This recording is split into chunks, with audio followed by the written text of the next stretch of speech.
to be here today to discuss the state of the state. In her recent State of the State address, Governor Mary Fallin celebrated Oklahoma's highest funding for mental health in history. $17 million more since I've been governor. And Despite that, funding is still one of the lowest in the nation, and we still rank among the highest in the number of mentally ill patients. So we're taking a look at Oklahoma's biggest problems, according to Mike Brose, who's dedicated 20 years as executive director at Mental Health Association Oklahoma. It takes people sitting down together, not pointing fingers at each other, but sitting down and saying, hey, what are we going to do?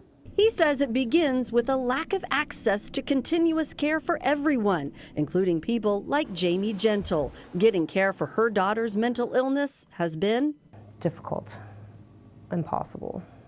Jamie says doctors have repeatedly discontinued care for her daughter when they see no progress because Medicaid will no longer pay for treatment she still needs. She's seen 6 doctors in 2 years. I don't know how to fix it. Her 11-year-old suffers from reactive attachment disorder, a condition in children who, due to abuse, are unable to form trusting relationships. An easy way to explain it is, I love you, but stay away.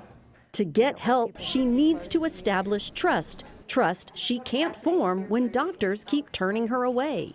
It's like starting from scratch. And for an 11-year-old, it's really difficult. Jamie worries her daughter will give up. Brose says this no care often creates our second biggest problem, incarceration rates. We've created a system where our new largest treatment systems in our state are jails and prisons.